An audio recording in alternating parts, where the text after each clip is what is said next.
Doctor Sudhanshu Trivedi, Bhau Torsekar, Kapil Mishra, Amitabh Agnihotri, आनंद Ranganathan, Shantanu Gupta, Vishnu Shankar Jain, major गौरव आर्या, मीनाक्षी जैन और 100 से अधिक वक्ता एक ही विशाल मंच पर होंगे। इस नवंबर में गुलाबी शहर जयपुर विचारों की अग्नि से एक बार फिर जाग उठेगा। The Jaipur dialogues annual summit 2025 का यह महाआयोजन लौट रहा है, पहले से कहीं अधिक शक्तिशाली और भव्य। ये वह मंच है जहां सत्य और उसका मिलन होता है। 3 दिन तक राष्ट्रीय सुरक्षा से लेकर सांस्कृतिक पुनर्जागरण तक हर विषय पर बेबाक और निर्भीक चर्चा की। ये केवल एक समिट नहीं बल्कि एक सभ्यता की आवाज है जो अपना वृत्तांत स्वयं लिख रही है। इस महत्वपूर्ण राष्ट्रीय संवाद का हिस्सा बनने के लिए आप अपना रजिस्ट्रेशन करा सकते हैं। इस वैचारिक आंदोलन को समर्थन देने के लिए आप सेशंस को स्पॉन्सर कर सकते हैं और आयोजन स्थल पर अपना स्टॉल लगवाकर व्यापक दर्शकों तक पहुंच सकते हैं। वहां रहें, साक्षी बने, आवाज बने।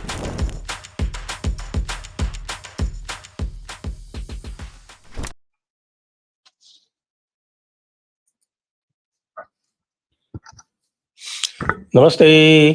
आप सभी से अनुरोध है कि कृपया हमारी चैनल को सब्सक्राइब कर लें और वीडियो को लाइक भी अवश्य कर लें। अचानक ट्रंप के एनर्जी सेक्रेटरी ने सफाई देनी शुरू कर दी कि यूएस जो है वो न्यूक्लियर एक्सप्लोजन्स नहीं करने जा रहा, तो अपने डिलीवरी सिस्टम्स और बाकी जो सिस्टम्स हैं उनकी टेस्टिंग करने जा रहा है और उसमें कोई किसी तरह का कोई क्रिटिकल इशू नहीं आएगा। तो आप सोच रहे होंगे कि भाई ऐसा क्या हुआ? ऐसा क्या हुआ कि अचानक यूएस को ये याद आ गई कि साहब कि हमें न्यूक्लियर टेस्ट एक्सप्लोजन उस तरह से नहीं करने हैं जिस तरह से ट्रंप बाबू अपने इंटरव्यू में कह रहे थे। ट्रंप बाबू ने अपने इंटरव्यू में साफ कहा था कि भाई चाइना एक न्यूक्लियर टेस्ट कर रहा है, पाकिस्तान भी न्यूक्लियर टेस्ट कर रहा है, इसलिए हम भी करेंगे। Very good. चाइना ने तो तुरंत उसका डिनायल दे दिया। पाकिस्तान ने अभी तक डिनायल दिया नहीं है। पाकिस्तान इसलिए डिनायल नहीं दे पा रहा है क्योंकि उसको लगता है कि अगर उसने किसी भी तरह का डिनायल दे दिया तो जो पापा ट्रंप है वो क्या करेंगे? वो कहीं नाराज हो जाएंगे तो उनको लेने के देने पड़ जाएंगे। आखिरकार सारे के सारे जो न्यूक्लियर वेपन्स हैं वो है तो अंकल सॉरी पापा ट्रंप के ही अंडर में। तो पापा ट्रंप को नाराज करने की उनकी हैसियत नहीं है। अब पापा ट्रंप ने ये एक एक्सप्लेनेशन दे दिया है, लेकिन इसके पीछे क्या हुआ ये जानना आवश्यक है। इसके पीछे ये हुआ कि साहब कि जैसे ही ये बात उठी कि साहब वो अ, ट्रंप साहब जो हैं वो टेस्ट करने जा रहे हैं, तो आपने देखा होगा कि भारत ने इसके ऊपर कोई प्रतिक्रिया नहीं दी। जैसा कि आजकल होता है, भारत कोई प्रतिक्रिया देने से बचता ही रहता है और जो कुछ उसको करना होता है वो करता है।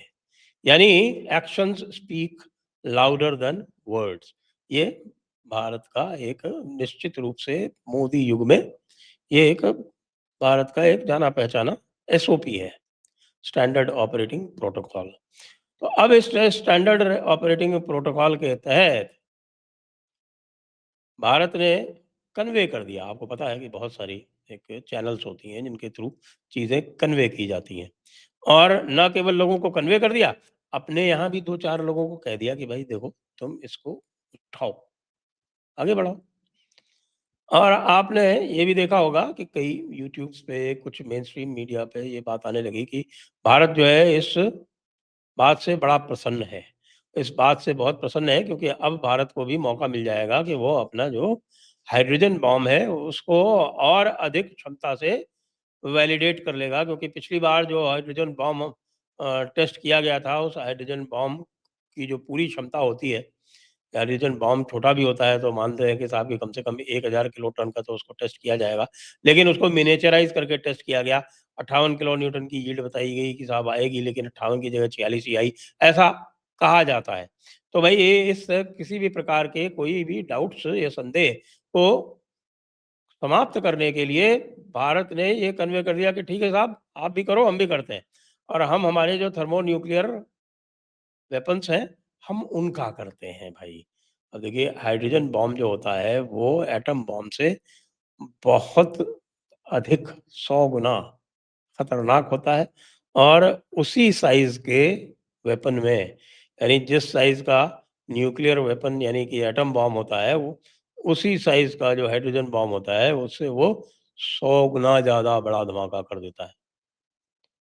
अब टेक्निकल बात करें तो वो एक फिशन रिएक्टर होता है, दूसरा फ्यूजन रिएक्टर होता है। जनता साथ की जनसाधारण की बात भाषा में बात करें तो कि ये जो आप सूर्य देख रहे हैं, जो आग का गोला जो सूर्य है, ये सूर्य का सारा प्रकाश, ये सूर्य की सारी अग्नि, ये सूर्य की सारी एनर्जी जो है, वो फ्यूजन रिएक्शन से आती है।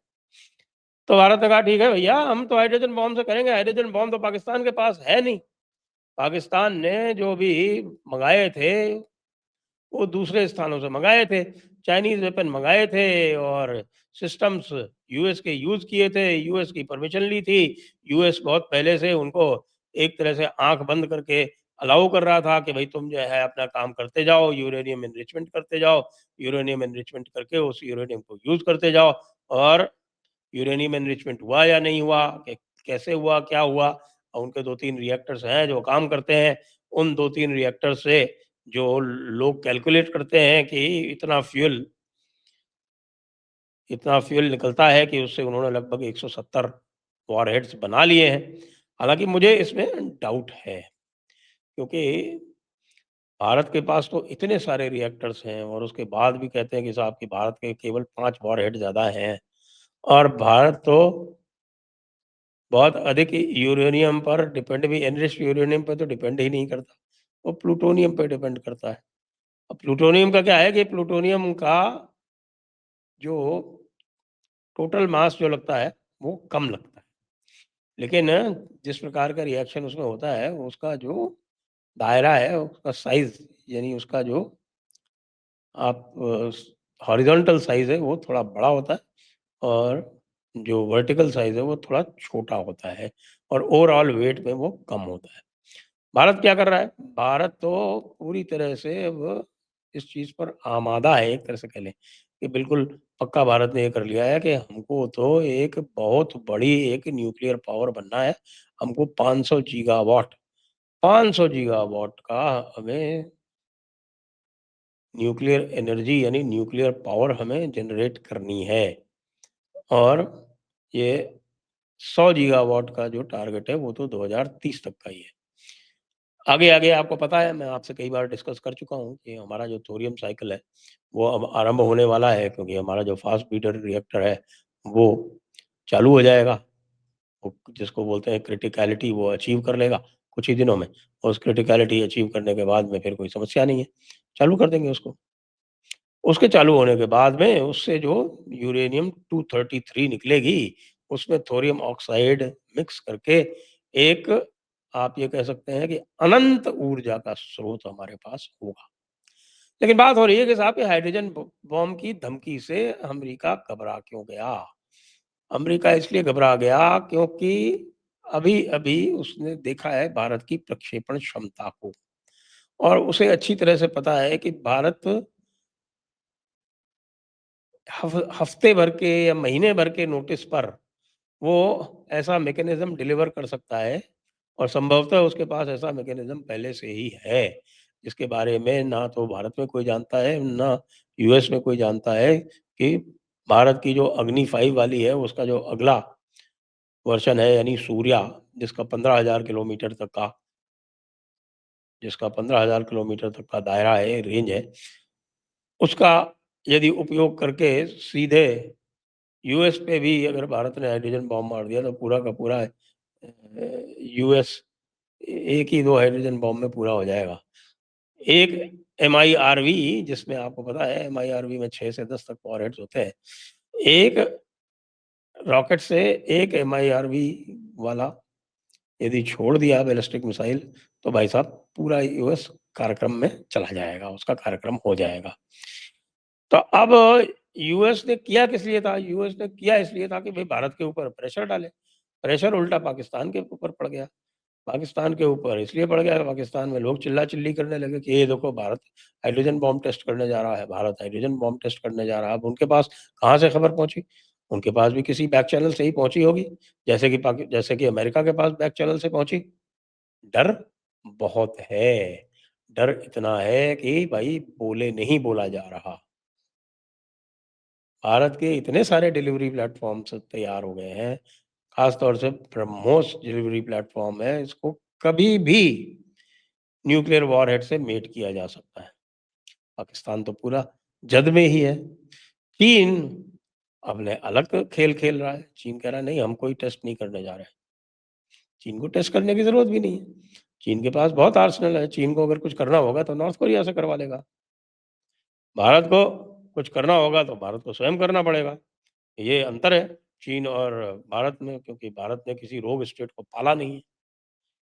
इसको ट्रम्प अंकल सोचते हैं कि इसको वो एडवांटेज की तरह यूज़ कर लेंगे, लेकिन नहीं, ये एडवांटेज की तरह नहीं यूज़ होगा, ये उल्टा उनके विरुद्ध यूज़ होगा। तो वही हाइड्रोजन बॉम्ब से डरा हुआ ट्रम्प, ये आज की हेडलाइन है। इसी कारण हमारे ट्रम्प बाबू जो हैं वो बैक ट्रैक कर गए। और बैक ट्रैक कितनी देर में कर गए? 24 घंटे के अंदर बैक ट्रैक कर गए।